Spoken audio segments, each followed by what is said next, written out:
Welcome. This is TrineDay's second roundtable of the VALEDICTION series.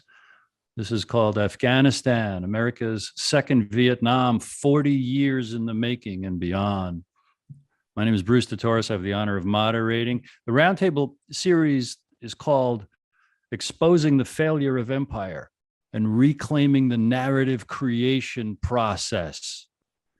And this was inspired by the new book called The VALEDICTION, Three Nights of Desmond by Paul Fitzgerald and Elizabeth Gould, which is about America's exploitation of Afghanistan, which began in the 1970s. We're also going to discuss how the use of force makes rulers mystical imperialists, what that means and how the use of force actually makes them insane, and how we must put an end to empire, the concept of empire. And we'll also talk about how Washington and Hollywood cast spells through the narrative creation process, propaganda to hoodwink and hurt people and nations. We expect to go around 90 minutes for the first half. Our panelists are going to teach what they want to teach and converse with each other, and then I'll invite everybody to participate. When I do, raise your hand or say my name to get your attention. I'll call on you. And then at some point, I'm going to thank you so we can move on to someone else. Please respect my requests when I say thank you. And our panelists are our host, Kris Millegan, TrineDay publisher, who has published around 150 books in the last 20 years. Information the corporate media won't touch, information we're not ever supposed to know. Paul Fitzgerald and Elizabeth Gould, who were the first American journalists to enter Afghanistan in 1981 after the Soviet invasion in December of 1979. I don't have my screen up right here. Did Jaweed join us yet? I've got to come click back. Is he here? No. All right. We expect also Dr. Jaweed Nawabi, who is assistant professor of economics, sociology, and international studies at the City University of New York, Bronx Community College. He's the co-editor of Real World Globalization and the co-author of an article coming up called The Making and Unmaking of the Modern Afghan State. And Jay Dyer was going to be here, but something came up. And I wrote a book, which you can read all about at my site, brucedetorres.com. So, Kris, we'll start, invite you, welcome you. Thank you for having the idea with Paul and Liz to create this. Why don't you tell us, please, what's in your heart and your mind about today's roundtable? Well, I want to thank everybody for showing up. I wish there was a couple other people here that were supposed to be here, but golly wally doodle all the day. We all have to deal with what we have to deal with. And, I found it very interesting that this roundtable ended up to be on October 13th, which is a date known in infamy about the Knights Templar, because they were declared illegal by the president of France on this day. And, we've been dealing with a lot down here on this planet here for many, many years. And there's been, we had a discussion the other day, and it came down, I says, the biggest problem has been the psychological warfare that has been foisted on us people by not just one person in the shadows, but there's quite a few organizations in the shadows with lots of different agendas. And, it behooves us people to try and figure out what's going on so that we can have a better future for our children, because that's what all of this is about creating a better future for our children. And so, we're going to talk about what has happened so that we can learn about where we are. But the biggest thing we need to do is figure out solutions. And, a lot of the solutions, people have been on this planet for quite a while, and a lot of the solutions have come about, but there are people that would rather not see us people live together in peace. They would like to see war. They would like to see continued war. And, what does war do? War creates problems. There's the old quote unquote blood feud. Well, if you kill one of my people, then I've got to kill one of your people. And it just goes on and on and on. And, you know, the other thing is, in the trivium, there's a thing called dialectic dialogue, where basically it says, you have a problem. Well, let's sit around a table and figure it out and you know, and do something about it. So I'm very glad that everybody is here. And like I say, let's go towards solutions. Let's find out how we can, you know, live on this beautiful blue ball going through space, okay, that has had thousands, millions of years of time, and to do what? Just so that we can sit around here and kill each other and do crazy things to each other? I really don't think that's why we are here. So onwards. Onwards indeed.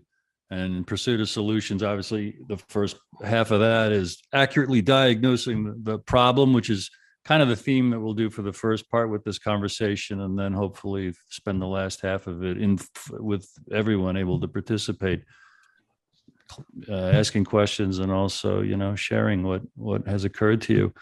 Paul and Liz, it is your turn. So good to see you here again, and thank you for all you've done for decades to try to express what you saw, learned, and experienced about what was really going on in Afghanistan. Right. Well, I think Jawed is here. Right. Yes. I think that what Kris just said about, you know, we want to find solutions. Well, our solution to finding a solution is first trying to help people understand what actually happened. And it turned out when we first got involved with Afghanistan way back, you know, in 1979, 1980, we never imagined that we'd be sitting here in 2021. And it is the most important of subjects that we could face right now at a geopolitical level. But I want to really go into a personal aspect of our experience with Afghanistan. We were sent an email last week. I think it was last week, maybe it was 2 weeks ago. Okay, it was from the sister of Seema Wali. Seema Wali was a woman that we've worked with for years. We met her in 1998. She was the head of an organization named Refugee Women in Development. She was actually the first refugee to come to the United States in 1978. So she's been with us for a long time. Well, it turned out in 1998, we met her, and Seema wanted to know from us, because we had some information about the US role in Afghanistan. She said, why hasn't anything changed yet? The Soviets withdrew 10 years ago and nothing has changed. Now it's worse. The Taliban have taken over. They started taking over in 1996. So we had to sit her down, and the first thing we had to explain to her was the outcome you thought they were going to support was never going to happen. What you're really living with right now is the truth. And that was in 1998. Well, what began to happen at that point really did change the dynamic. The international women's movement, especially the feminist majority, began to focus a lot of attention on the horrors that were happening to women in Afghanistan in 1998. This was something that was called gender apartheid at the time. And it really got a lot of attention. And this was a time when the idea of women's rights was being promoted heavily. It was very important for Afghan women to be treated properly. And the Taliban, once they took over, they ended education. So here we are in 1998, 1999. The movement actually was able to stop President Clinton from recognizing the Taliban, and it really changed the dynamic. And of course, we all know what happened in 2001. The Taliban were driven out of Afghanistan. Well, there is actually one other thing, though, I do want to bring up that happened in 1998 that is very important. It happened to be the year that Zbigniew Brzezinski actually did his famous interview where he acknowledged the fact that he actually tricked the Soviets into Afghanistan. And that was the first public recognition obviously from not just an official, but this was the official who actually carried it out. So this was a big deal. And it really is sort of a foundational piece. So here we are moving into 2001. The Taliban, of course, were pushed out of Afghanistan. We all now know that they ended up back in Pakistan. And the conditions in Afghanistan appeared to be gaining some stability, especially when it came to women's rights. When the Bonn Conference came, Seema was right there building the first Afghan women's organization as a part of the government. This was a very important step because of what had just happened with the Taliban. So here we are moving in what seems like a very positive direction. And then things go on and on. And here we are 20 years later, and the Taliban take over. And one of the first things they do is basically shut down the organization that Seema helped create at the Bonn Conference. And then they shut down the schools for the girls. So we're now looking at a situation where everything that was built up for the Afghans to believe in about what was going to be done for their country, that educating women was considered very important and natural. It was part of, actually, in the 1970s, early 1970s, I think it was something like 60% of the students at Kabul University were females. So this was actually something that was gaining momentum until, of course, Brzezinski was able to pull off his ability to draw the Soviets in and then create a whole new dynamic. So when we got this was an op-ed that Seema's sister had written. And what she was really saying in this op-ed was, what happened to the women's movement in this country? How come there aren't women like Kamala Harris and Jill Biden, who are actually screaming bloody murder, what's happening to Afghan women again? So this is part of the process that we were helping Seema understand. But unfortunately for Seema, this would have been, I think, in 2005, she was going into Afghanistan to continue her advocacy programs for helping women. And this was something that was actually part of an ongoing process to develop their communities and to help support them. And at some point, the Taliban got word of where she was, and basically they snuck back into Afghanistan. They set fire to the building that she was in. She had to escape.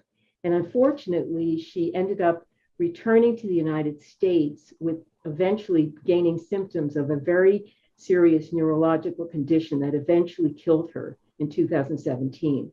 At this point, there is no absolute proof that she was actually poisoned, but there was no question they wanted to kill her.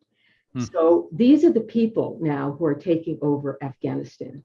And the irony of ironies is that, I mean, this is just one of those small pieces of history that we feel is an odd kind of combination. But it turned out that Seema died, it would have been the fall of 2017 in Falls Church, Virginia, where she lived. And ironically, it turned out that Zbigniew Brzezinski died in the spring of the same year.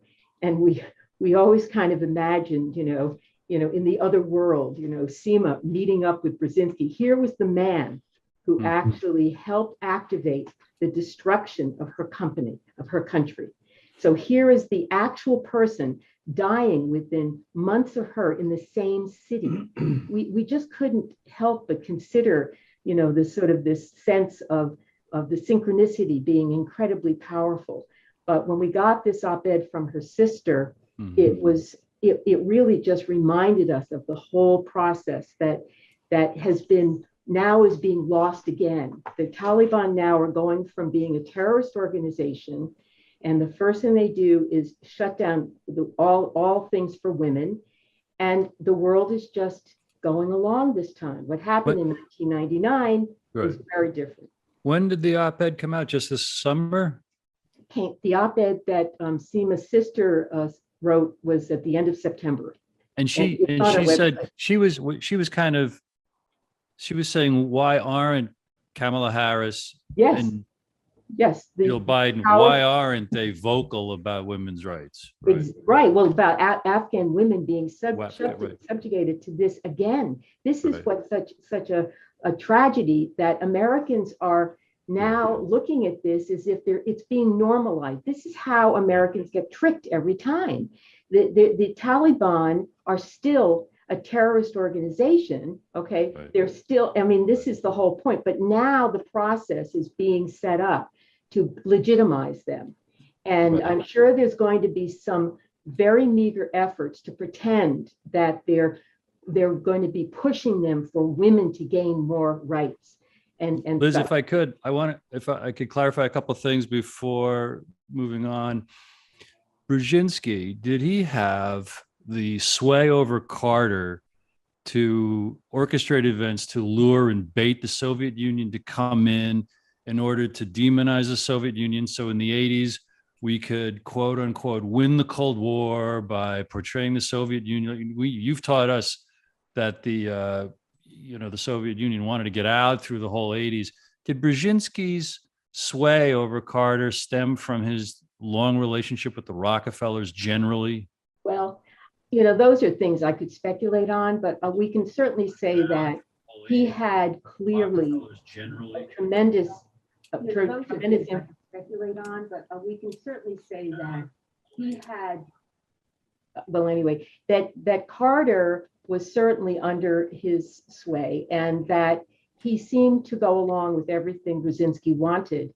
And so at what point, I mean, I certainly can't speculate beyond that. Well, I just for those who last month heard Brzezinski, how did this one man? I'll just seed for everyone his relationship with the Rockefellers and Carter's grooming by Rockefeller's Trilateral Commission. Just so, like, why did this Brzezinski have such a Svengali-like, and also how you told Salima's sister that this was always how it was going to end. It's, believing kind of the false promises of the United States doing things to, quote unquote, help Afghanistan. We've certainly seen how that can play out. I want to welcome Jawed. You can and should unmute yourself. We read your bio a little bit earlier, and we reminded everyone we're exploring how the use of force turns our rulers into mystical imperialists, and it actually makes them insane. And we're reviewing the need to end the use of force and empire, and also focus on some kind of solutions. But please, you just heard what Liz was sharing about Afghanistan, and the floor is yours to teach us what we need to know, Jawed. Thank you. Sorry for my apologies for my slight lateness. There was some technical issues again. Where I'm living with the internet connection, but I got it correct. So thank you again for this invitation also. And it was Paul and Liz always have very powerful, insightful observations of what's happened in Afghanistan in the last 40 or even more decades. And yeah, obviously, I just want to pick up from one thing when Liz said something about when she was talking to Seema Wali and the naivety of her Seema's, that there are Afghans like me who already back then weren't fooled. I mean, the fact that there were so many Afghans who were like Seema, who actually were duped by these false promises, is staggering to me, that they actually thought that the U.S. would bring freedom for them or this or that. I mean, she should have just looked at the people that the U.S. supported for her to bring freedom. The Mujahideen. I mean, what were their values of women's freedom when during all in the 80s, they were burning women, killing women in the schools and everything, throwing acid in the 70s. I mean, I don't get why they would even have that sort of false expectations. And also in 1996 and 2001, when the Taliban did come to power due to the brutality of these other, Mujahideen organizations who really fought, and they raped and pillaged and destroyed Kabul and other cities and made life so, unbearable. When the Taliban did come over into power, I remember I was part of an organization called Afghanistan Peace Association, and we went to Virginia several times to try to discuss the Taliban support with the Clinton administration. And the deputy for Eastern, sort of Southeastern or Central Asian Affairs in the State Department. And he's also quoted in Hamid Rashid's book, The Taliban. The US at that time said, we have no problems with the Islamic Emirate of Taliban. There'll be something like the Saudis for us. Right. And so again, to my analysis, if you look at this, the US really has no beef with the Taliban so long as they supposedly don't have any terrorist organizations aiming at the US. And the women's rights is a secondary, third, or fourth issue, and just more of a marketing ploy when you need to go invade a country and create a humanitarian and rationale for it. And the U.S.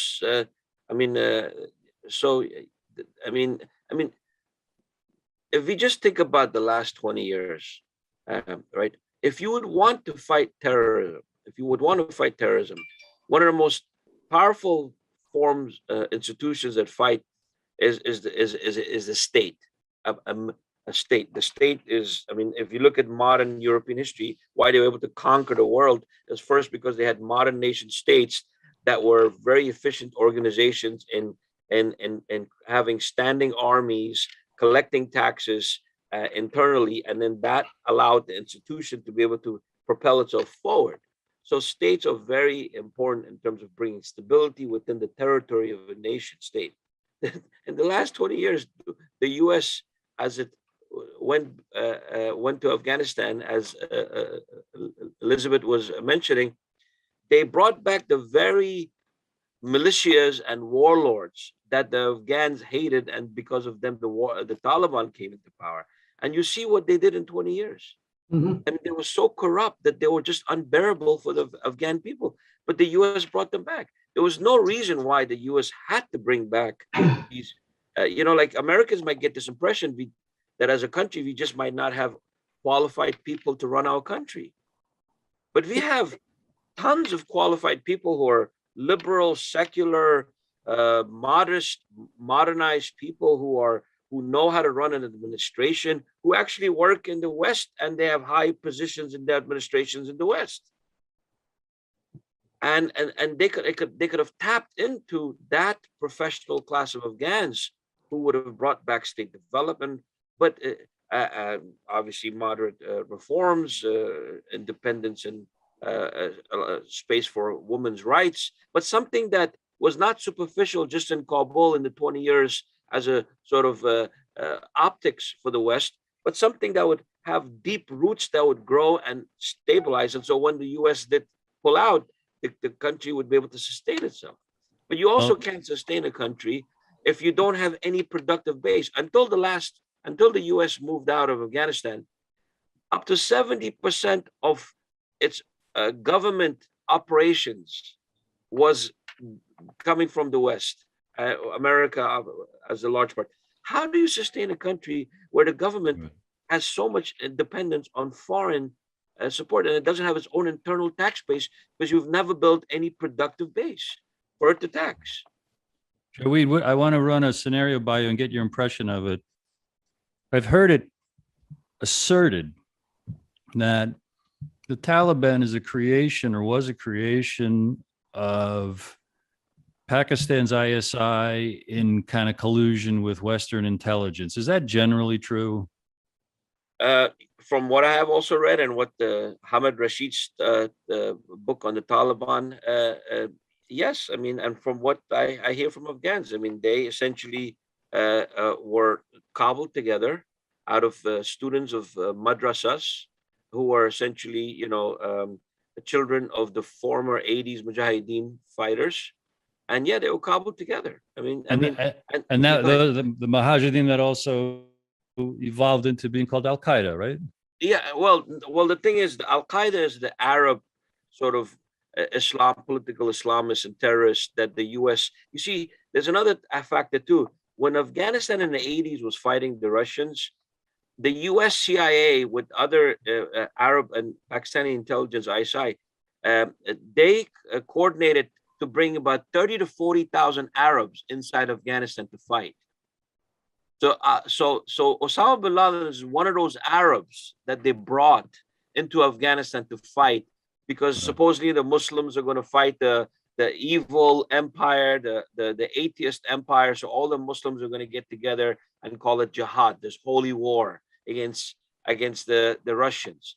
So the U.S. coordinated about 30 to 40,000 Arabs. So Osama bin Laden is part of that organization of Al Qaeda. The Mujahideen are Afghan organizations, and the Al Qaeda is the Arab.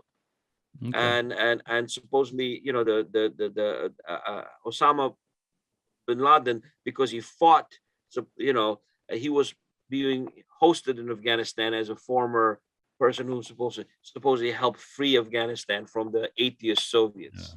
Yeah. And I did want to add one very quick message to your point about the evil Soviets and what was going on. In the late 1990s, Lila Helms, who was the daughter-in-law of Richard Helms, was representing the Taliban in this country, and she was interviewed on mainstream media, and she would tell them that you could always tell the communist Afghan women, they were the ones who were educated.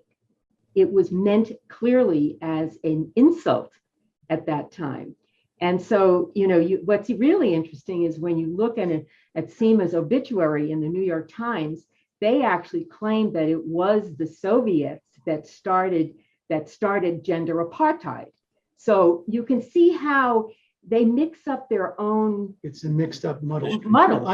Bruce, I just wanted to add this one quote that I came across from Sarah Chase. Sarah Chase is the daughter of some very prominent American political people. Her father was actually called by the Warren Commission. He was a lawyer for the State Department about Lee Harvey Oswald, to testify about Lee Harvey Oswald and how he managed to get out of the country and come back into the country apparently without any difficulty. So she wrote something. She wrote a piece. It was in the Boston Globe on August 16th, about just after the takeover by the Taliban. And she was there. She was she ran an NGO in Afghanistan after the 2001 invasion. She said, she asked the question, is this American democracy? Well, is it? Pakistan, the Taliban, so the dominant narrative goes, arose in the early 1990s in Kandahar. That is incorrect. They were birthed across the border in Quetta, Pakistan. I have had countless conversations with actors in the drama, as well as ordinary people who had watched events unfurl in Kandahar and in Quetta. Their accounts were detailed and unanimous. The Taliban were a project of the Pakistani military intelligence agency, the ISI. ISI operatives even conducted market research, testing the name Taliban and the spin that these humble religious apprentices had no interest in government. They just wanted to curb the chaos infesting the city in the wake of the Soviet withdrawal. The label and the message took, but they were lies. Could I add? Could I just to add to Paul's point? I mean, when he read that quote from Sarah Chase about when they were even marketed that they don't want power, it's so true, because I remember my father telling me in 1996 when the Taliban were coming, they broadcasted that we're going to bring back the Tsar Shah. And that's why a lot of people who are very like liberal and secular, like my father, thought, oh, maybe they're good because they're going to bring back the king. At least, you know, something. That's how they tricked people into accepting the Taliban. Exactly. When they're Puritan, they're very pure Muslims who just want to bring stability and get rid of the theft and everything. And they're going to bring back Zahir Shah, meaning the king, you know, the former king who escaped in 73 after. So I just wanted to add that. And Sarah Chase is, you know, lived in Afghanistan for a long time in Kandahar, and she speaks, I think, Farsi Pashto. And she was also advisor to the one of the generals who was based in the U.S. in Afghanistan. So, And Kris, I see your hand. Yeah. Since since Jay wasn't able to make it here today, let's go ahead and start opening up the conversation before an hour, because we've got some good people here. We ought to hear from them. We do, and I was going to quickly, valuably, I think, remind folks who came in late that we also had as a topic the the failure of empire, we want to, accurately do, and I think it really could be an endless exploration of what the problems are or the symptoms of, hey, the way things are running just don't work anymore.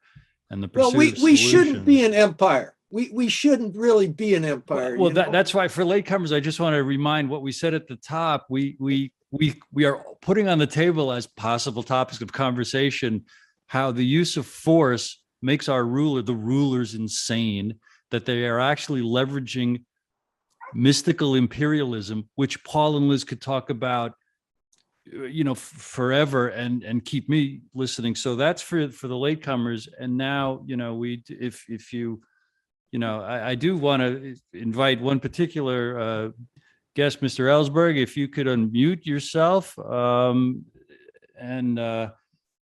Thank you for coming in. And from what you've heard, and you have there was a recent article about an interview you gave about Afghanistan. The floor is yours, my friend. I'm sorry, an recent interview? I'm not sure what you're referring to. Well, it was a blog article about an interview you gave.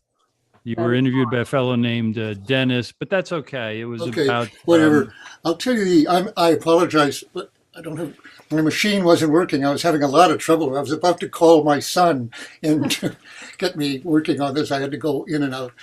I wanted to ask, will this be available later on a link so I can see the whole thing? Yes, it will. Again, I'll have to leave a little after 1. I'll just make one observation, cold here, not having heard the earlier discussion.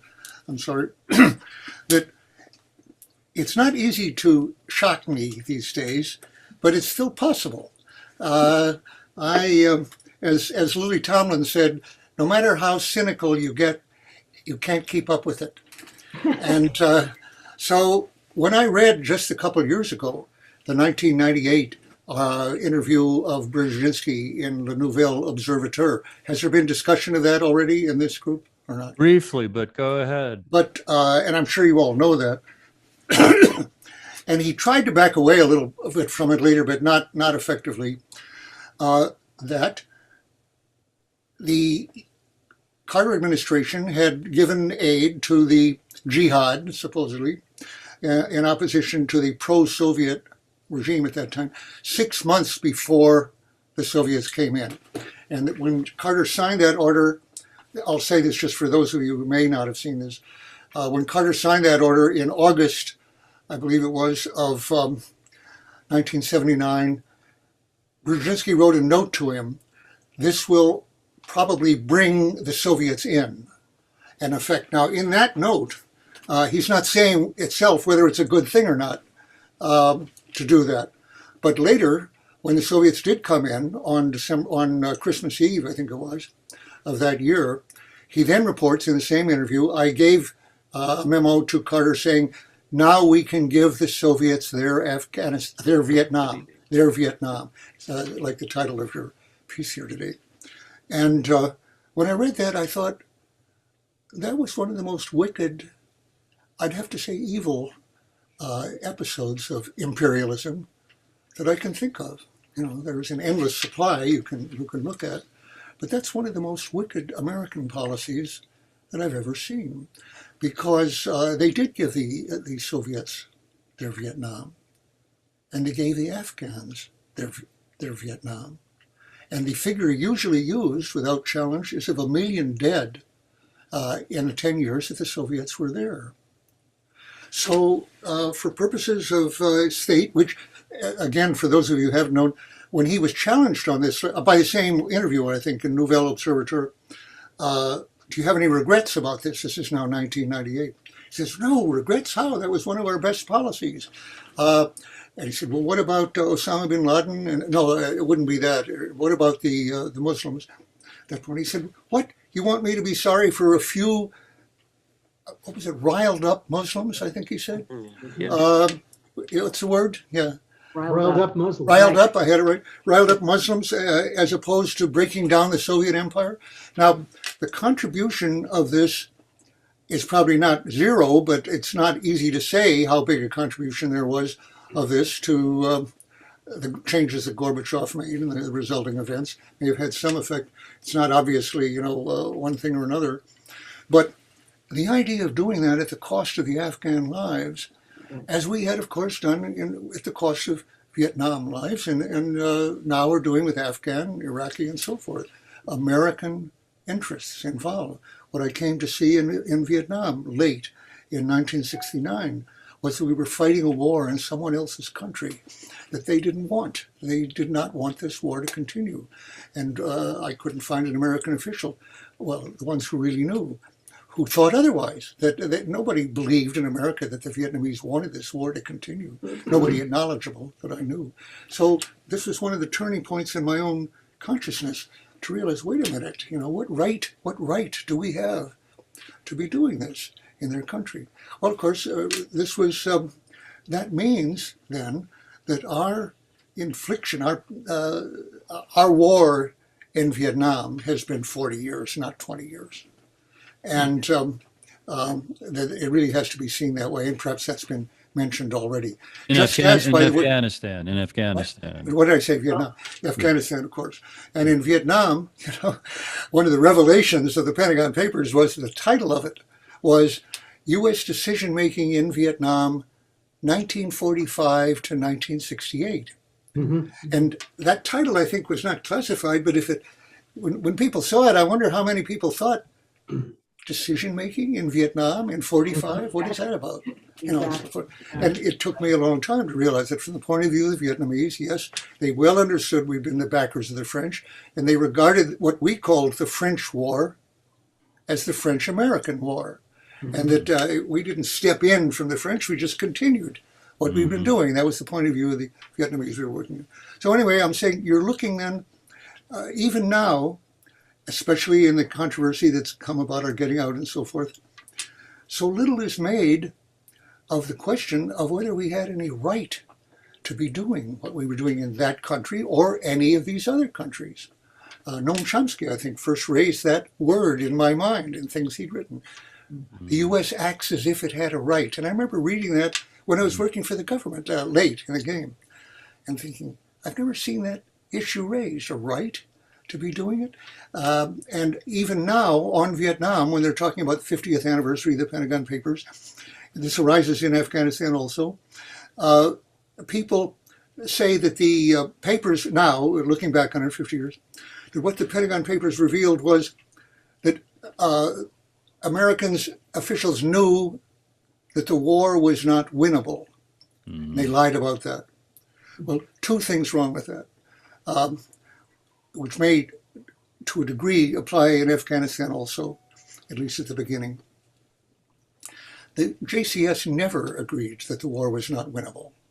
The Pentagon Papers throughout, and most of you probably aren't aware of this one way or the other, but they show over and over that the JCS says, yes, let us win this, do what we want, mine Haiphong, bomb every target in North Vietnam simultaneously up to the Chinese border, go into China if the Chinese resist this, go into Laos and Cambodia. They were saying that from 61 and 64 on. They almost said, if you do what we want, it's winnable, on the first point. Second, this 50th anniversary of the Pentagon Papers, it's very dismaying to me, the implication that the reason that many people turned against the war non-violently and actively, the people who inspired me, did so because the war was not winnable. Wait a minute. 5,000 Americans went to jail to resist that war for non-violent draft resistance. Did one of them go to prison because they thought the war was not winnable? Or that was the issue on their minds? The war was wrong. We had no right to be doing what we were doing. And that's, in Afghanistan, they have constructed the appearance of a right for at least the first issue of pursuing Osama bin Laden, putting aside the whole question of whether there were other ways to get at him and whether we had a right to do that in any case. But at least you had a shadow of a pretense of something that had some justification. But at the point where they had let Osama get away for reasons that are up in the air here, and he was out, and Al-Qaeda had been pretty much destroyed in Afghanistan. And what's new to me to realize in the new discussion, I don't remember knowing that Mullah Omar had proposed surrender in December of 2000, what was it, 2001. 2001. Yeah, 2001. If he could live in Kandahar, that's what I'm reading now, new to me, if that's correct. Osama proposed surrendering? No. Who? I said Mullah Omar. Mullah Omar, Taliban. Right. Implicate. Okay. Okay. Did I say it wrong? Yeah, you're right. You're right. I could easily say it wrong. And but anyway, that there was a proposal of surrender, and that I believe Rumsfeld, as I said, we don't negotiate surrender, something like that, an absurd statement. Right. The point being simply, that was 20 years ago. We're coming up in December on 20 years. Right. Right. The idea of taking on the Taliban, whoever they were, however you see them, as our enemy, and that we had a right and to shape the society supposedly there and so forth, for those 20 years is absurd, and yet rarely discussed over here. Also So absurd it's is only discussed in the question of whether you can win or not, as if Hitler's advance into Poland is to be judged only on the basis of whether he could win or not, which he did in that case. Russia, no. Daniel, Mr. also Ellsberg. very absurd is how quickly time goes. Kris, I see Right. your hand up. Yeah, I'm here because of my father. He was he was in intelligence. He was in COI. He was in OSS. He was in G2, and he was in CIA. And his last overt job was branch chief head of all of East Asia Analysis Office. And then he quit them soft in 57 and hard in 59. And then in 1969, he took me into a room with Dr. D.F. Fleming from Vanderbilt. And he told me, he said, the Vietnam War is about drugs. There's these secret societies behind it. And then he said, and communism's all a sham. These same secret societies are behind it all. It's all a big game. You know, I'm thinking my daddy's nuts. This is 1969. And then they go on to tell me that they were playing out a lose scenario in Vietnam. He said that when Eisenhower had come aboard, they had there'd been a worldwide assessment report, and in this assessment report, there'd been Vietnam, and they're, you know, if we back a Catholic, you know, in a Buddhist country and blah blah blah, and he told me, he said they're playing out a lose scenario in Vietnam in 1969, and it didn't compute very much with me. And he told me one of the reasons why they're doing that is because they want to get American boys and girls and other boys and girls to send them to hell for 1 year, because this was a new kind of war. You didn't sign up for the duration. You only went for 1 year. And after 1 year, some of those kids went home addicted to the heroin that was being proffered to them from anybody that was 12 years and up. And so there is, that I've seen, a level above our sovereign country where people are using assets within our sovereign country for their own games.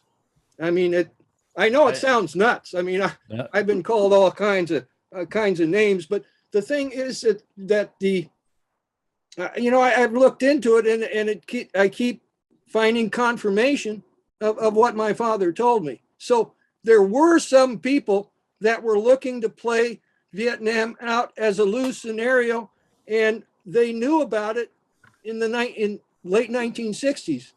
So it's a great example of how we could imagine how everything in Afghanistan has been played out and stretched out for reasons that do not come to light in the mainstream. Before I ask others to raise their hand to indicate desire to participate, Mr. Ellsberg, I just want to give your bio real quick to those. You alluded to the Pentagon Papers. There might be some folks here who don't know. You were the one who got into the New York Times and then into other papers that top secret Pentagon study about the American military struggle in Vietnam as a major whistleblowing and expose that the American people needed to know. The planning and back to 1945, you got arrested. Your case went all the way to the Supreme Court, and it was a huge impetus to the anti-war movement and the sentiment of, wow, we have not been being told the truth by our government. and you're heroic in that regard. And then and just to put the cherry on that story, in response to which Richard Nixon formulated his plumbers unit to find the leaks, and that led to the whole Watergate debacle. So it's an honor to have you here, Mr. Ellsberg. I do want others to raise hands or give share, if you want to participate, ask anyone a question. I see Javad, you were first. Jawid, you were first. Thank you. I just want to also communicate my honor for actually being in the same panel with Dr. Ellsberg. It's been an honor. I've always heard about your sacrifice and what you revealed to the world with the Pentagon Papers, and your lifelong fight for truth and justice, and to stop the U.S. aggressions, and to be a much more enlightened and moral country. So you will always be an honor. You're a legend already. It's my honor. Yes, thank you. Yep. And in pursuit of solutions, it's what each of us can do. I saw recently, be brave, do something. So this is the time, call my name or raise your hand. I can see or hear you. Liz. Yeah, no, I did. I wanted to acknowledge what Dan has said. Dan Ellsberg is actually someone who gave us a wonderful blurb for our book, Crossing Zero, which we did in 2011. Here it is, right on the cover. Thank you from that wonderful. Thank you, Daniel. Belatedly, I guess. Right. No, yeah, the thank you probably is belated. Yeah. That's why I'm here today, because I've learned so much from you two, your writing and the book. So I want to hear, and I will replay all this to see what I missed. But right. You've really been tremendously illuminating. I did want to make a point about the work we've done, and I think especially with what's going on now with Julian Assange, and I think your concern about the circumstances and the willingness to push this to whether they're going to try to murder him or they're basically going to bring him to trial here, and it's clearly, it's going to put the entire concept of journalism on trial, which has clearly been the process all along. But I'd like to make this point about all the work that we have done. We have never had to use classified documents to make our case. And I think that's something for people to consider. There is such a wealth of absolutely incredible research that has been done by all kinds of people. And there are people who have done some pretty bad things, like Brian Crozier, who is this incredible secret agent man who apparently, I think the British secret agent, who heavily influenced, the whole concept of what the secret agent could get away with. In fact, there was an attempted coup of Wilson in 1972, because they put out so much propaganda, they began to believe their own propaganda that he was a commie. He was involved with the communists. So that Moscow was going to take over London. Right, and they actually were going to have a coup, and it was stopped, before it actually happened. Right. Nothing happened to them, of course. So, so the process we are in, I think, is definitely far more visible than I think people realize. And if you start digging in, you may find that, yes, there probably are very important documents that we need to basically confirm what we might already have a pretty good idea of. But there's a point at which, the idea that we can only, get the clear picture by getting into their files and really seeing the A's and B's and C's, because in many cases, the people have been hiding their malfeasance. And in some cases, it turns out when documents are revealed that, they're really just covering up their own corruption. And Liz, exposing the corruption is a huge part of our challenge to anyone who can hear this at any time. There are a lot of authors on this thing. Sarah, I want to introduce Sarah Whalen. You raised your hand. What do you want to share or ask us, please? Well, first of all, big shout out to Daniel Ellsberg, of course, a hero of my youth when I was in high school. Just a big standard bearer for truth. Excuse me, Sarah, one second. Everyone else, please mute yourself. We've got background noise. Sarah, if you've got background noise or anything else on, it's time to turn that off. It's probably, I'm in a public place. I couldn't be in my office.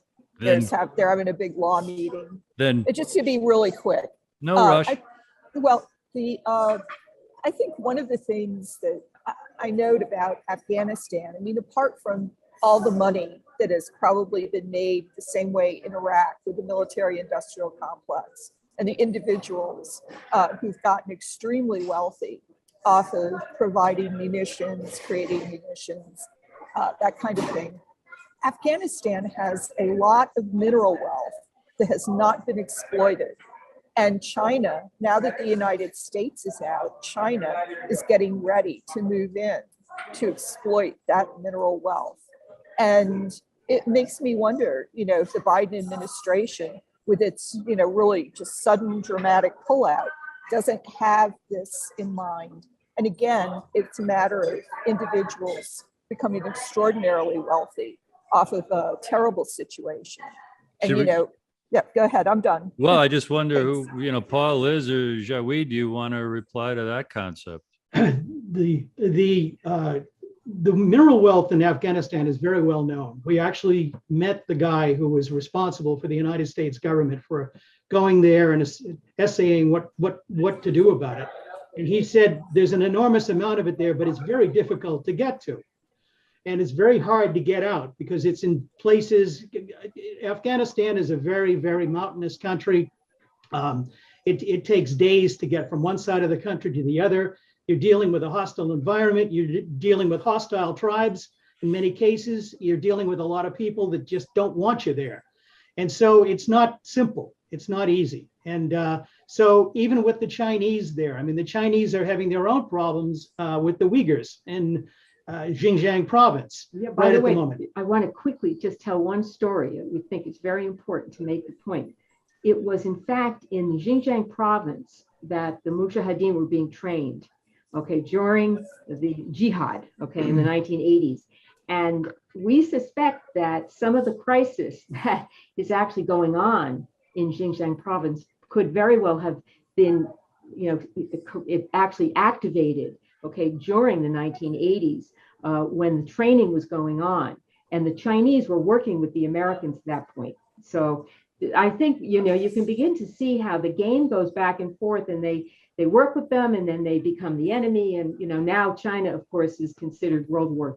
Well, I don't know what war we're up to, but, that's the next target is China. Just to finish off, Bruce, I'd say it's probably easier to mine an asteroid right now than it would be to get that stuff out of Afghanistan. It's just a very difficult proposition. But what about the idea, Sarah, suggesting that we might be intentionally backing off to let China equip themselves with it, and then we could demonize them for something? Oh, sure. Yeah. I'm sure that there is a deal, a background deal that's been made.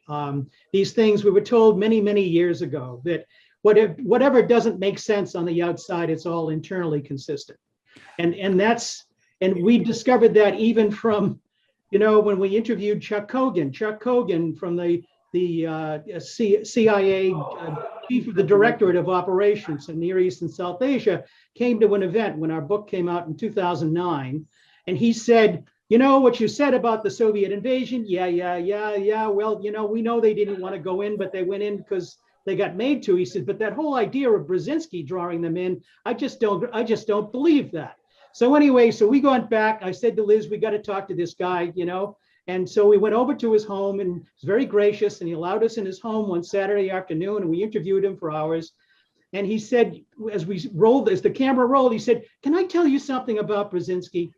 And I said, okay. He said, well, I told you that there was no way that Brzezinski actually lured the Soviets into Afghanistan.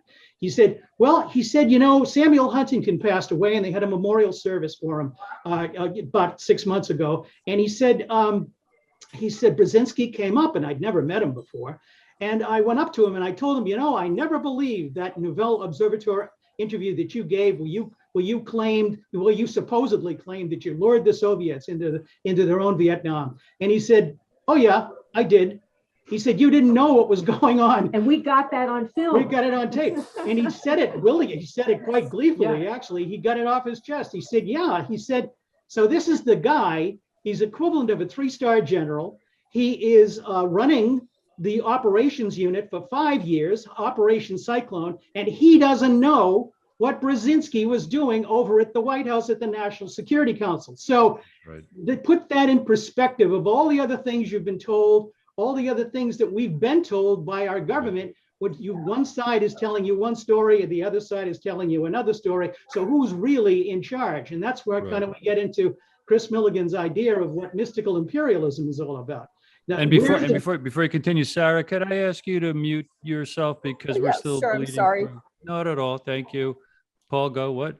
Yes, and just to sum up, that's the whole idea. Is the fact is that the system was constructed in such a way as to make sure that people whom they knew were not going to go along with this so-called ultimate secret agenda were not going to interfere with it. So everyone was kept compartmentalized. And right, and that was a fellow. He was in the Pentagon when he didn't, he can't believe he didn't know what was going on at the White House, right? Exactly. He was running the operation for the Central Intelligence Agency. He was convinced that something like that could not happen without him knowing it. And probably in the past that may have been true, but he had no idea that Brzezinski had set up a stovepipe operation and literally was able to keep, Stansfield Turner, Secretary of State Vance. These were people who had a hard time getting to Carter.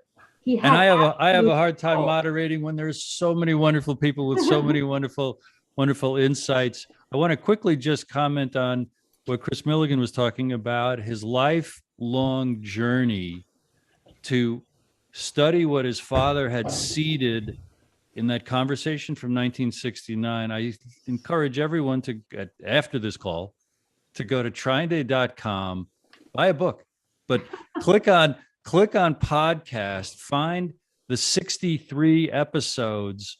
They're usually about a half an hour where Kris has interviewed many of his authors. And in these tight little conversations, onion layer after onion layer, exactly what we're doing right now, because there's about 15, there's about 20 of us right here.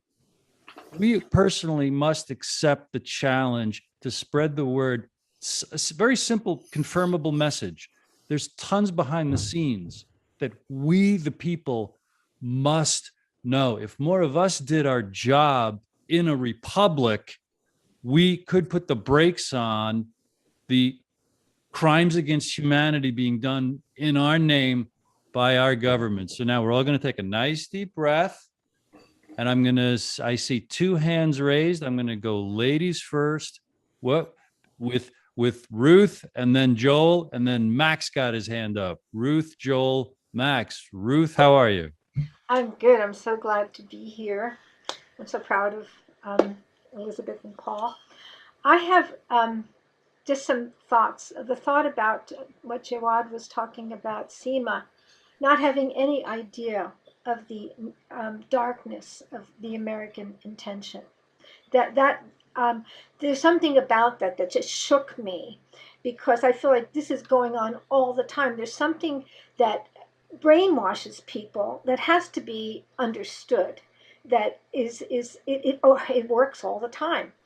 And then the other thing that I had to say has to do with what's going on all over the world with the COVID vaccination, and realizing that if there is not an understanding historically of the manipulations of people that has been going on to get them to go along with a very, very dark agenda, nobody's going to see what I think is a Trojan horse. And we're in the middle of World War III, and it's inside of our bodies and it's being injected into us. And it's like you can't believe it. You can't believe it unless you have some sense of the history of what's been going on, and that, for example, Vietnam, and getting people addicted and I'm just throwing that out. That's all I want to say. But I'm understanding that. I think the COVID, a lot of it is a tar baby designed to waste our time, because really the question here is the war and the psychological warfare that's been going on. And I really think that it is a tar baby of a lot of time waster, okay? Because there is much more going on than just COVID. And there's a lot of people with a lot of agendas just getting people to fight each other over myriads of things, and it's a waste of time. Is my own personal opinion.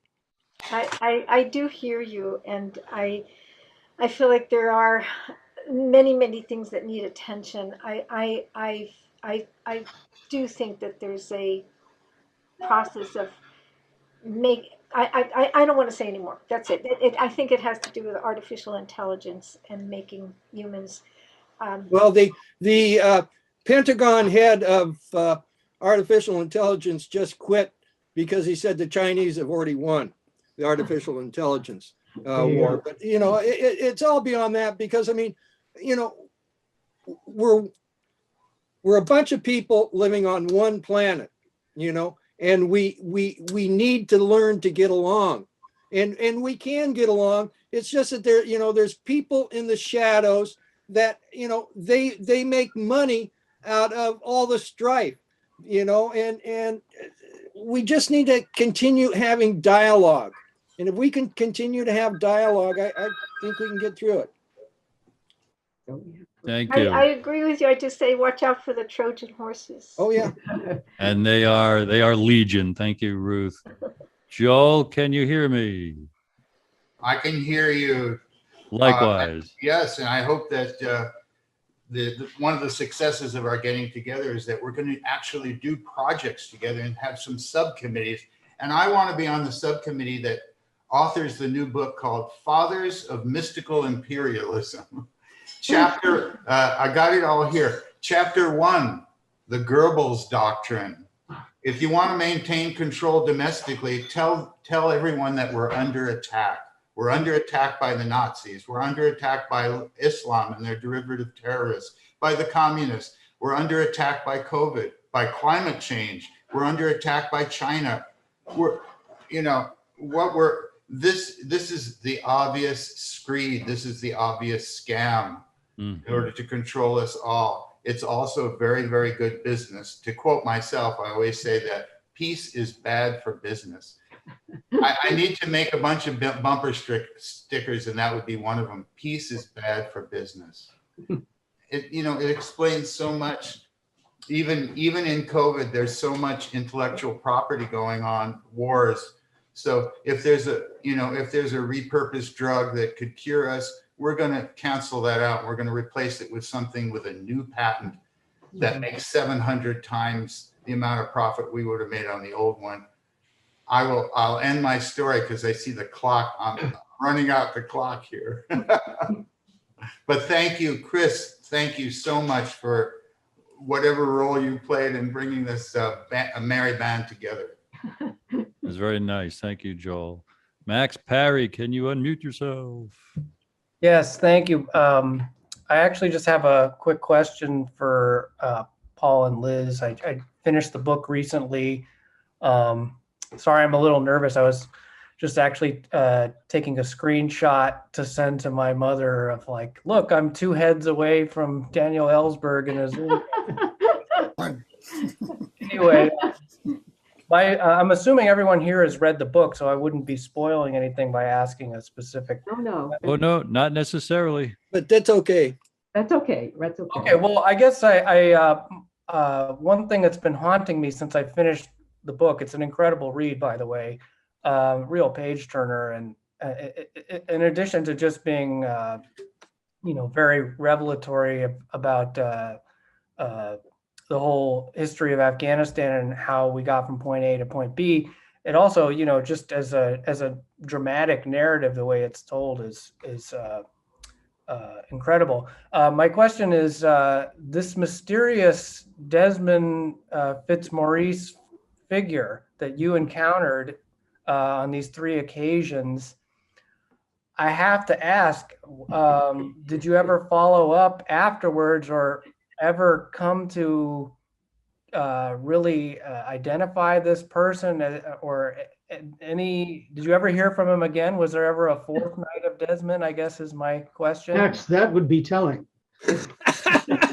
Well, you can tell him about resurrection. Right. Yes, Well, well, I think I think that the reason that we call this a novelized memoir is because we borrowed some of the fluidness of a novel structure, because it was so impossible for us to frame the story, which did include, and I think this is what Desmond Fitzmaurice really represents, is he's like an embodiment character. He includes encounters in dreams. He includes a mystical quality. And but it's all real. It's all based on people that we have met, we have known. I mean, we went to Ireland in 1997 to trace family relations back in the southwest of Ireland. And my father's cousin said, if you're going to write about the Fitzgerald family, you have to meet the knight. And I said, okay. And 2 seconds later, the phone rings, and it's the Knight of Glen calling. And he said, I'm out on the road right now, but you can come and I'll be back at the castle, in quotes, in about 20 minutes. So my father's cousin, Greta and Willie O'Rourke, they owned a little pub in this little town called Abbeyfield. We jumped in their car and they drove us over to the castle. And I said, "You're going to stay?" And they said, no, this is for you to do. This is your quest. So anyway, we go into the castle. We meet the knight. He comes back, and just these little things. So he comes in and we talk, and I hand him a genealogy that my uncle, who had worked for the State Department, had put together very laboriously. And so anyway, we meet him and he talks about the crushing. There were two branches of the Fitzgerald family. The Leinster branch around Dublin had wars with England and the early on in the Henry VIII. But when it came to the Desmond Fitzgeralds, our branch of the family, they really went to war, and they were basically banished from the kingdom. And that's the same Fitzgerald family that JFK derived from. Okay, my grandfather and JFK's grandfather were cousins. They both came from the same area. They both farmed the same land for the same baron. They did the whole 9 yards on it. And what could they do with 30 seconds, Paul? What can they do with 30 seconds? Oh, excuse me. What can you do with 30 seconds? At any rate, yes. What? Go on. Yeah. So what happened? The Black Knight. So we get home and we discover that the Knight of Glen is the Black Knight. Well, and this is for real. I mean, honest to God, there's White Knights, the Green Knight and the Black Knight, and he's the Black Knight in the Fitzgerald family. It's a hereditary knighthood. Right. And so that even launched it into further. The character of Desmond Fitzmaurice is a combination of my own alter ego, as well as a number of conversations we've had over the years with ex-CIA people, State Department people, people in the peace movement, people in HAIR, people in Jesus Christ Superstar. When I was in Jesus Christ Superstar in 1971, 1972, they referred to the people, the British guys who came in and the Australian guys that came in, they referred to them as the Velvet Mafia, okay? So I got this whole background of what was going on in Britain, where they came from, their relationship with the world, etc. So that's my take on. I hope that satisfies your question. No, I mean, I love that you kind of, as you're reading it, it's sort of left open to interpretation how much of this is based on a real person or not. So but it was just, Max, did you catch that it's book 1? There's going to be a book 2? Yeah, and I'm really looking forward to it. Well, as are we all. Thank you so much. Any other? See. The Fitzgerald gets us into the mystical part, because again, it's part of my posit that, these people out of the shadow, one of the things that they did was they killed our president. And, it wasn't just a simple act, but it was a magical act of killing the king. You kill the king and you take his power. Okay. And other acts such as 9/11. Mr. Ellsberg, excuse me, yes. Kris, Mr. Ellsberg, if you're leaving for good. Yeah, he is. Yeah, he had you might want to turn his camera and transmission off. Well, he said he had to go somewhere at 1. Yeah, but. Right. Well, that'll cut off when we cut off.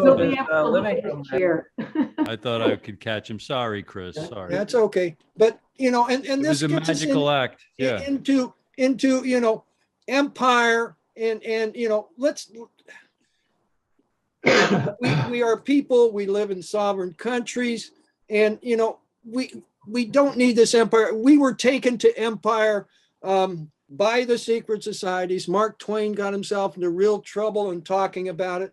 But and empires run by corruption, and empires, they always end and stuff. And we need to do something different. So I beat that horse over and over again. And I want to, if I could, Kris, just on what you said about, there's some folks here who might hear your claim the JFK assassination was a magical act and think, what? Well, by that, I'm going to interpret Kris as by implying or meaning it's the result of generational plans that are handed down generation after generation among the elite of the elite. These folks who use force to maintain their grip on power. And all this, what we the people must do is dig to find the truth, share the truth, to try to expose how unfairly they are wielding that power.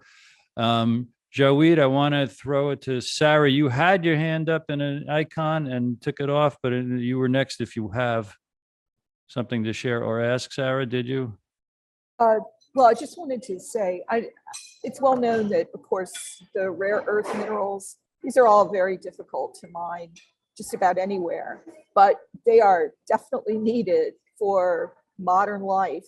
And so somebody is going to exploit that in Afghanistan. It's one of the largest deposits of rare earth minerals. And if you look carefully, you'll see China has been exploiting it. And because they have big resources and these things are sold on world markets, they tinker with the United States every year. This is a big, great power game being played out in a very new way with natural resources.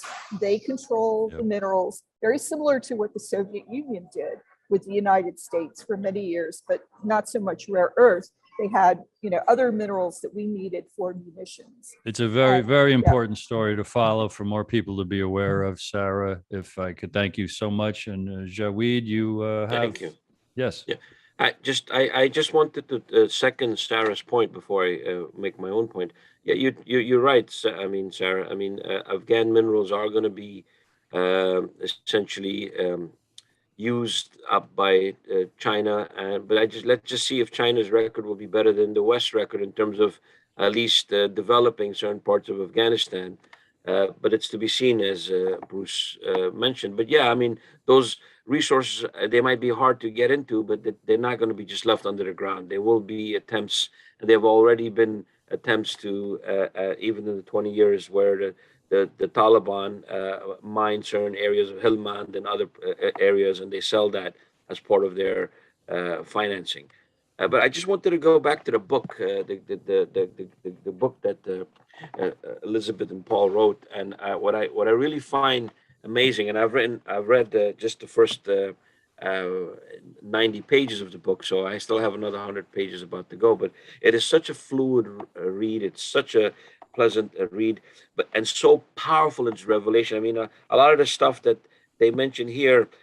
Obviously, having followed the other literature, the other writings, but if anybody who doesn't know a lot about this area on Afghan history or the Cold War and Brzezinski's role and all that, this is such an easy read. What I also like about this is the spirit of Paul's objectivity. Those journalists, research journalists that we desire to have in the world, where they're objective and they don't go with, my country right or wrong. I want to find the truth. And so many obstacles gets in his way to prevent him to be able to reveal what he thinks is, I want to show what the story is. But Dan Rather and the sort of the U.S. media, you see how much they try to, curb or mold his story in ways that distort what he's attempting to do, which is a true professional journalist who wants to go and do good. And you get that too. That's another element in the book that one has to also think about, given the crisis of journalism in the U.S. And the West overall, and the prosecution of people who do reveal the truth. So that's another element in the book you get, especially in the first 90 pages. Besides all the revelations of the U.S. role and how the slow sort of how it slowly merges and starts this massive international conflict with a local regional issue, but also the way Paul and Liz essentially go about just doing their basic objective professional duty of trying to find what's going on in this country, okay, the Soviets and the Afghan government didn't let journalists for 14 or 16 months, and they are the first to get this permission, and then they go and they find out and they bring back a story.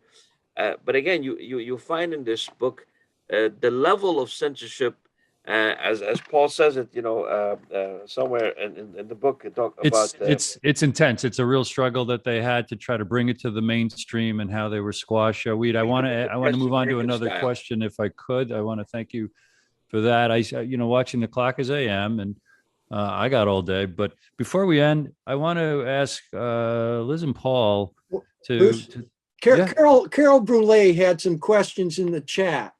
Oh, I missed right. those. Yeah. Hi, Carol. Did you want to ask your questions, Carol?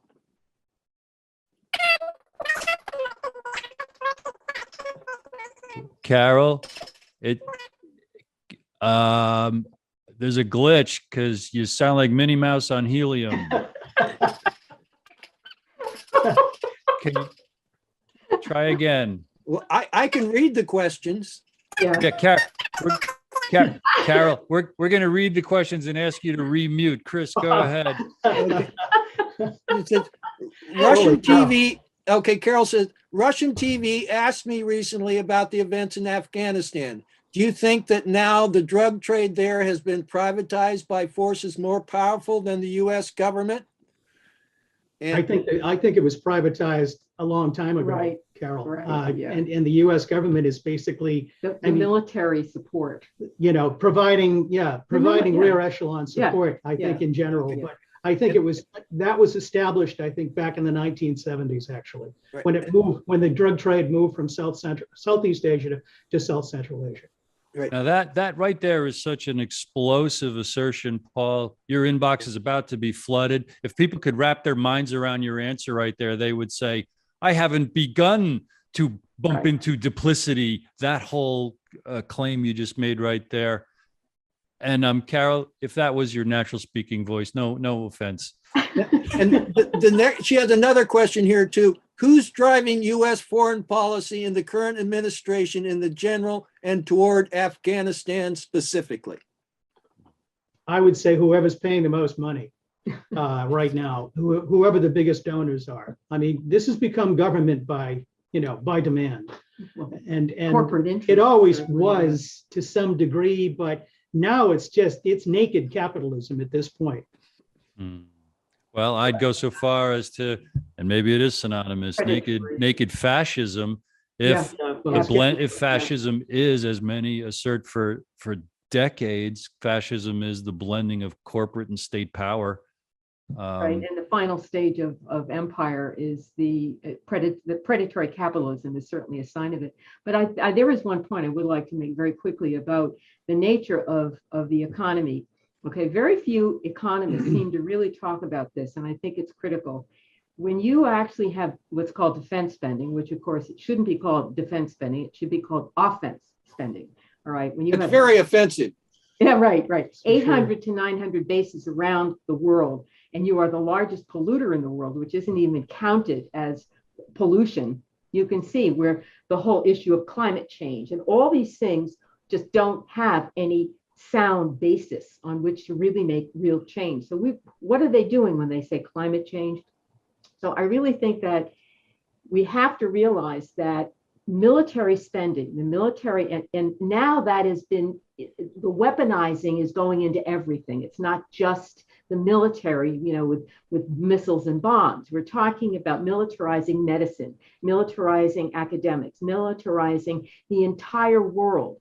Everything is being sucked into the war mentality. Okay, and the people who are driving it are all, and that's your imperialism. That's what happens when you actually literally use imperial power, which is literally called mystical imperialism. That was a term that was coined for Cecil Rhodes, okay, when his mentality went off into taking over the world and bringing all of the values of the Western Judeo-Christian values to the heathens.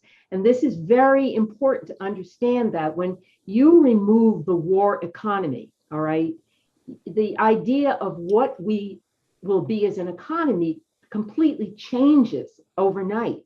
That is the thing. Don't think in terms of a new economy. Think in terms of an economy that is not weaponized, that is not a war economy.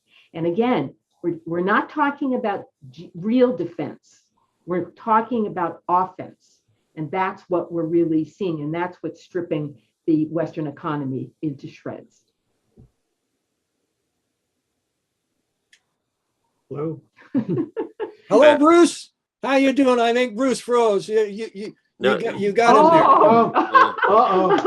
Oh dear, Bruce. It's gotten very cold on Bruce. Okay. I guess he'll come back. You know, to Paul, to Liz's point, I about a year ago, so I think Trump reached out to Carter about China, but why is China progressing so fast? And Carter replied back to Trump saying that, you know, in the last 50 years, we've had so many wars, trillions of dollars we've wasted on wars instead of productivity and developing our infrastructure, whereas China has not had one war. You know, so talking about, you know, offensiveness, yes, I mean, it is a war economy. And I mean, even Carter had to, you know, make that observation to Trump, because Trump was baffled in terms of what's going on with the U.S. economy and why is our economy staggering compared to and deindustrialized compared to China and in danger.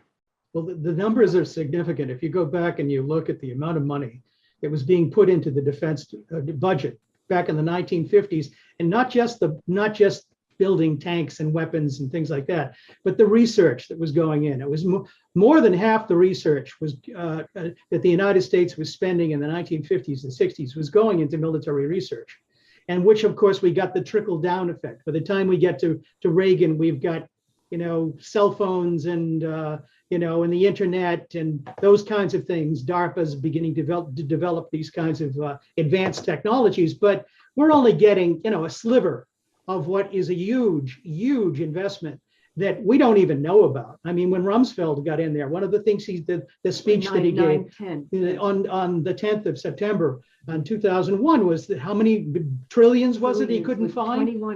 21 trillion. I mean, even he couldn't find it. He was a, you know, he was a businessman working for Searle, I believe, the drug company. He couldn't find the money that was missing. So, you know, it's so enormous, it's so big, and we really are at the tipping point at this moment. Right. Well, I think that, you know, and again, just to give a perspective, okay, when we first got involved in the Afghan story, it was in the 1970s. Carter gets elected. The whole thing is peace. We're supposed to be reinvesting in the Main Street economy. And what really happened when Brzezinski was able to pull off his little coup and draw the Soviets in and then turn that whole thing into they want to take over the world, what Brzezinski did was establish a foundational structure for the neocon agenda to literally get inside the entire bureaucracy. And that's what we're suffering from now. That has been with us since then. They were not, the neocons were very influential, but they were outsiders. They were not really the structure of the bureaucracy. That has now that's all it is. He was so effective. William Casey, when William Casey ran the CIA, he had run Reagan's campaign and came in and was the head of the CIA. He wanted to keep Brzezinski as the National Security Council chief because he was so effective at it. Right. Well, it was politically impossible for him to make that happen inside the Reagan administration, but he did want to try to do it. But what Reagan... Liz, I'm sorry, Liz, Kris raised his hand and we are acutely at an interesting time point here. So then I just got cut off for a while. So if this is so rude, I'll stop. So, I basically, I wanted to talk about Jaweed's point in that, you know, I've been looking at these secret societies for a long time, and it come to me that one of the posits and one of the things that the secret societies were doing was they were looking to, quote unquote, rule the world through China, okay? Because you had, when Nixon opened up China, they first sent in this gentleman from North Carolina, but then very soon you had George H.W. Bush going to China, and his brother Prescott Jr.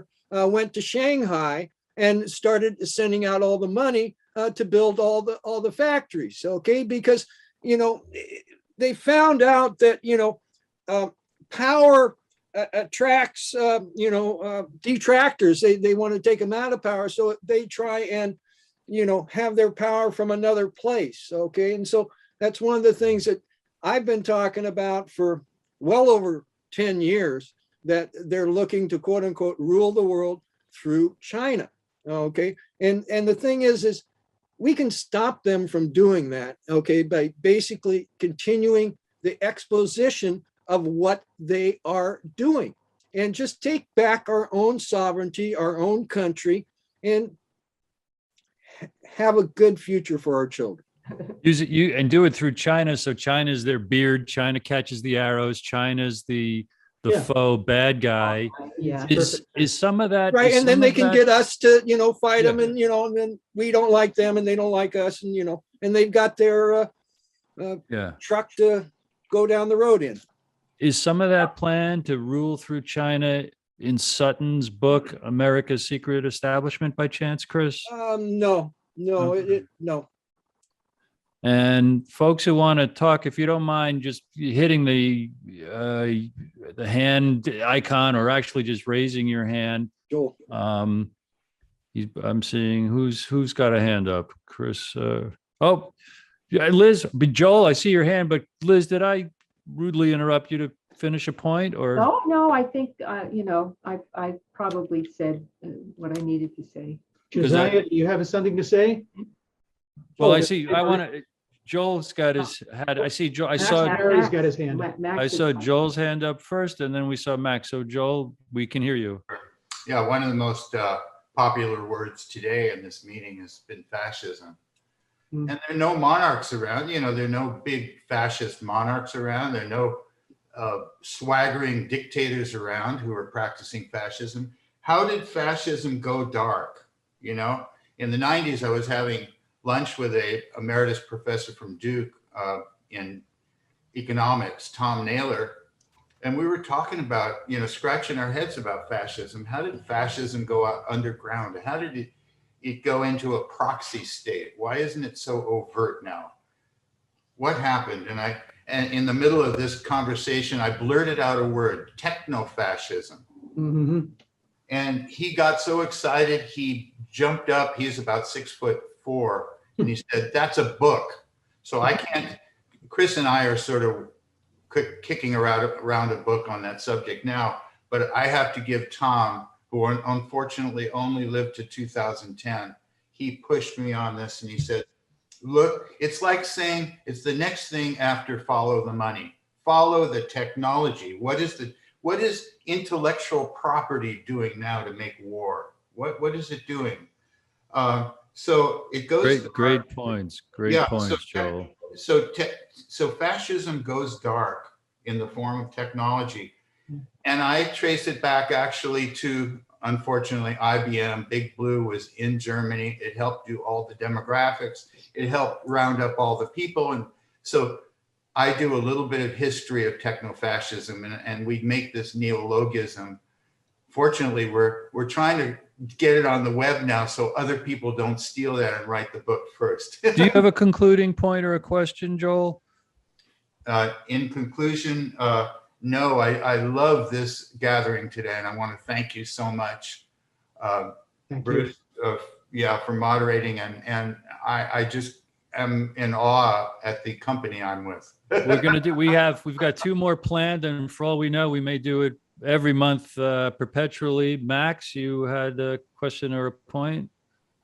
Yeah, I just had a general comment I wanted to make, just thoughts and reaction to the book. I just really think that the book has so many layers to it, and is just really, really important for more people to read. And, you know, just something unique about it is the fact that it's just so rare that journalists, who were actually on the ground there in the 1980s in Afghanistan, where, after Western media had been banned from the country, to not only first, try and break the truth about what was really going on, and how, you were there seeing how the sausage gets made, how mainstream media was selling lies about what was really going on in Afghanistan. And the fact that you were able to do that, to be doing on the ground reporting like that, but then also be able to illuminate what was going on, like in the broadest sense, which, I think within journalism, there's often a division between, people who analyze the broader context and people who do the on the ground, dirty work reporting. So, and it's dirty work to moderate sometimes. Max, do you have a concluding point? Because there's no, that was it, really. It's just it's very generous. It's very generous. I want to tell you, Max, and everyone listening, that Kris and Paul and Liz got the idea for this roundtable series as a result of a number of books finding their way to Kris around this theme of this deep history or this mystical history. And I know one of them, Sarah, you'll be pleased to know that in many of the planning meetings, your book, Royal Vengeance, the assassination of Princess Diana, and the history of human sacrifices, and Ed Dodge's book, History of the Goddess, there's a lot of hope in the mystical angles that we really haven't even scratched in the first of even this roundtable. Folks, that's to come. And also all the praise of Paul and Liz's courage and value as journalists, reporting what they actually saw and heard. Again, I implore you to get those second mortgages and invest the money in all of TrineDay's books, and send Kris your proposals for the books you're all bursting to write, because we are all firm believers, I say, that the truth will set us free, and great things will happen when more of us know more of the junk behind the curtains. Liz alludes to the Wizard of Oz as a great metaphor for not only reality, but something that we all must be. Toto pulling the freaking curtains back. Kris, I inquire, shall we continue? Because we've kind of bumped into our plan here. No, I think anybody have last words? I think we're done for this one. Going once. Carol, would you unmute and say something just for the fun of it? When you hear the playback, Carol, you're not gonna believe what you sound Carol, like. you're gonna love it. Onwards. Thank you, Okay. everyone. Thank you, everyone. Thank you again. Everyone. Natalia, Bruce, Robert. Thank you.